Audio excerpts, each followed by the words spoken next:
if you're an author and you decided that your next book is going to be a romantasy book, let me hold your hand. Put that pen down, please. This is a really popular romantasy book, and I'm going to put a disclaimer that I honestly am going into this book expecting it to be bad. I have a lot of problems with romantasy in general, but especially the ones that get a lot of hype. Those are usually the ones that end up disappointing me. So I'm not expecting this book to have great world building. I'm not expecting the characters to be fantastically written.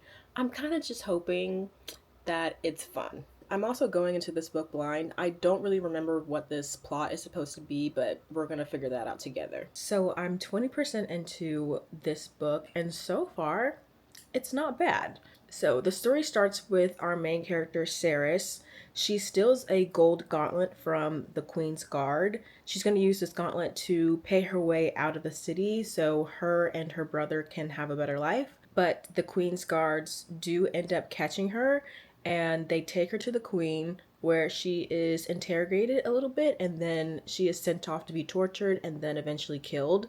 But before they actually kill her, she touches this sword. The sword that she touches awakens, I guess, and a man appears, and that's the last thing she sees before she passes out. She wakes up and realizes she's in the Fey land, and that's where she is introduced to this man, Kingfisher, which is the person that she saw right before she just passed out. And he is the one that's going to teach her how to use her alchemy power. I forgot to mention, but she is able to manipulate metal, and the reason the Fae took her to their kingdom is because they think she'll be able to activate the Quicksilver. And I think the Quicksilver is just a weapon that the Fae will use to defeat the Queen. That's where I'm at in the book. So far, I don't hate it. This is a good sign. I think I'll probably update at around the 50% mark and see if that opinion changes. My last update was 20% into this book.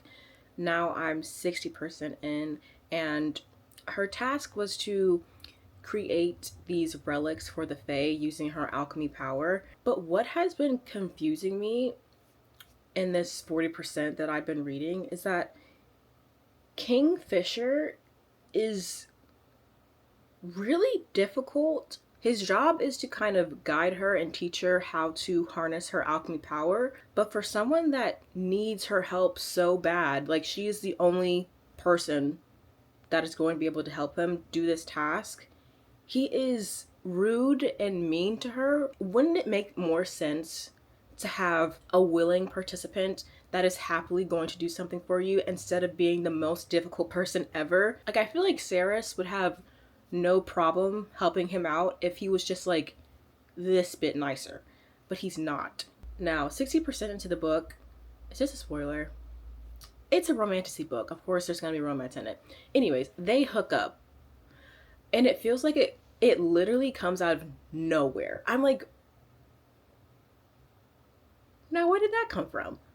You guys don't really like each other. The author does that classic romantasy thing where there actually isn't any emotional development on page between these two people, but now I'm just supposed to believe that they have a connection with each other. They haven't even had like a real conversation where they didn't fight. Anyway, that being said, I'm DNFing.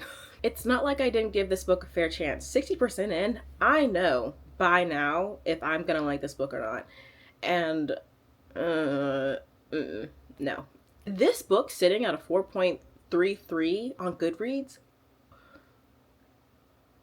I think a lot of romantasy readers tend to lean more on the side of, I'm just here to have fun, which is fine. It actually really is just fine. But when I'm on Goodreads and I see 4 stars and up, I am expecting something a little bit different. Anyway, the next book I'm reading is Direbound. To summarize what this book is about, our main character is from a poor part of the kingdom, but her sister ends up being kidnapped, and she is enlisted in the army only to discover that there are bonded trials. So this is going to be one of those romantasy books with trials in it. They love a trial. And I guess whoever is most compatible with her, she will be bonded to. Uh-oh.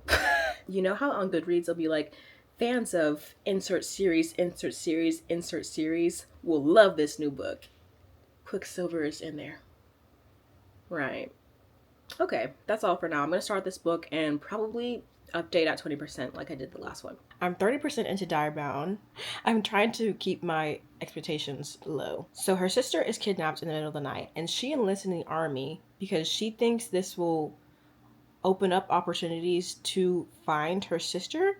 But it turns out this year the army is doing bonded trials. The people in the military and the children of the bonded enter this competition to become bonded. Our main character has to do this trial because she is in the military. The first test is to ascend this mountain. It's very treacherous. People are trying to kill you.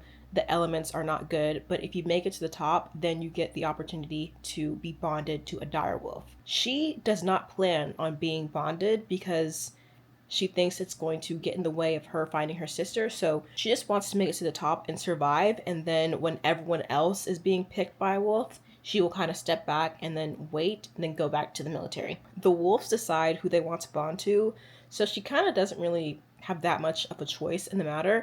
The wolf that picks her is a really strong, powerful wolf that's never been bonded before, so she's the first. Now that they're all bonded together, they will now move to the castle, and the rest of the trials will continue.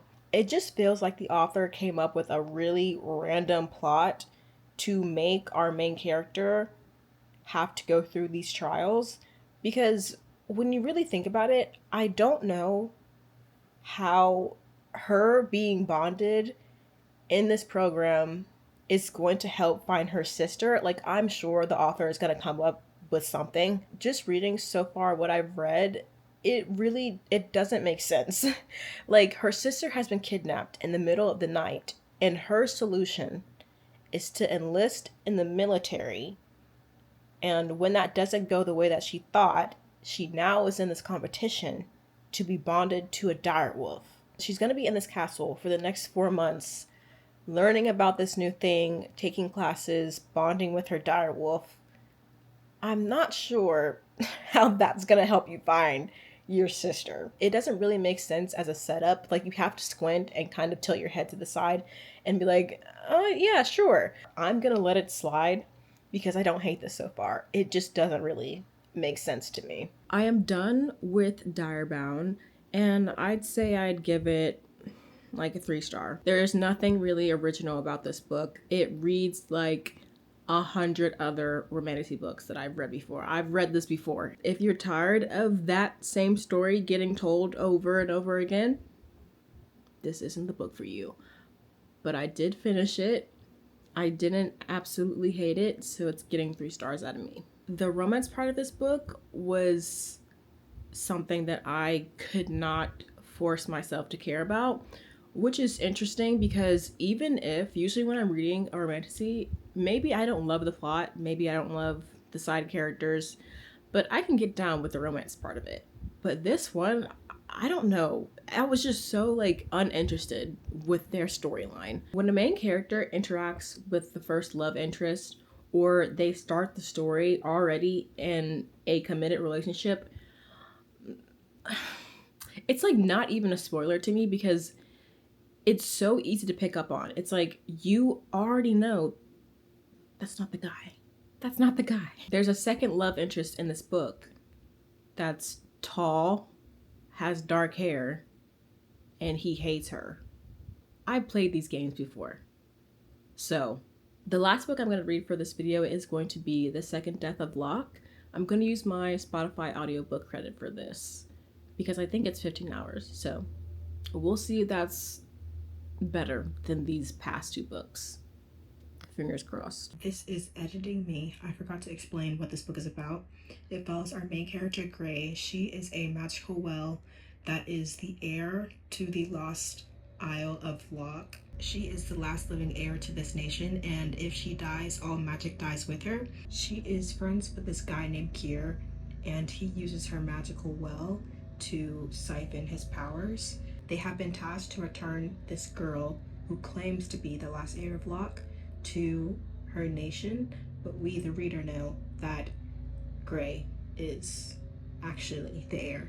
They have to cross a lot of land and obstacles to return this girl. Sorry if you can hear stuff going on in the background. This is the only time I can film right now, but I'm 35% into this book and they have begun their journey. I thought it was just going to be the girl, Kier, and Gray, but they have brought along 3 different people to make the journey a little bit easier. I suspect as the book goes on, they're going to be met with a lot of obstacles. They've had 1 run-in so far, but they have managed to get out of that alive. So far I don't really have anything to update about, but I really like the dynamic between Kier and Gray. The way that the author has decided to write their dynamic, you can feel the bond that they have, and it feels a lot deeper than just slapping on a childhood friends and lovers trope. Like, it feels very emotional between the 2 of them. I am done with The Second Death of Locke, and that felt like a real book.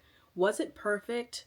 No, but it was miles ahead of the other 2 that I read. I didn't update while reading this book as much as I probably should have, which always seems to happen on the 3rd book in my reading vlog videos. Sorry. But I don't think this book really picked up into the back half of the book, which is spoiler territory, so I'm not even gonna get into it. I'm giving this book 3.75 stars.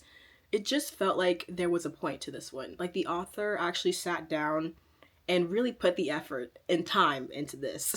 Things that I like about this book, I really enjoyed the friends to lovers dynamic. I feel like every single romantasy these days is an enemies to lovers trope, and I wish more authors strayed away from enemies to lovers because it either gets really old quickly because they all kind of read the same, or it's not even a true enemies to lovers. Like, it may be a dislike to lovers, but they're not actually enemies with each other.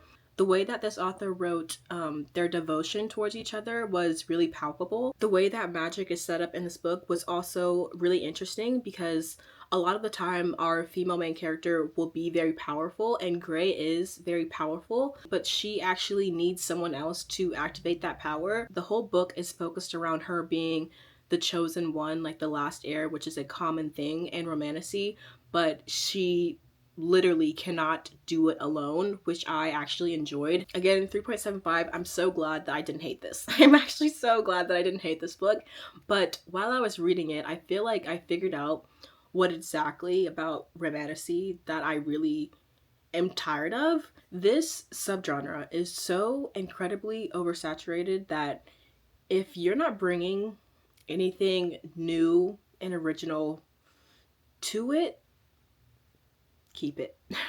We don't need it, I promise you. We actually have it in 50 other fonts. That book that you're writing, oh, we have it. We have it. I think why I have such strong opinions about them is because I have read good romantasy books. Like, I feel like I know what this genre could be because I've actually enjoyed reading them before. And now, as more and more books pop up, it really feels like these authors sit down and they have a checklist of what they're supposed to do in a romantasy book. Tall, brooding alpha male, check. First love that ends up being evil or dies, check. All-powerful, sassy protagonist, check. Dragons or wolves, pick. Fated mates, check. Someone has to die and then they're brought back to life, check. I've read it. I feel like these authors are not actually putting enough time and care into creating the books that they are. That's my main issue with romantasy. That being said, this video is over. I hope you enjoyed this video. If you did, please give it a thumbs up, and if you want, you can subscribe. I hope this wasn't too negative. Sorry if it was. And if you loved any of these books, I'm so happy for you.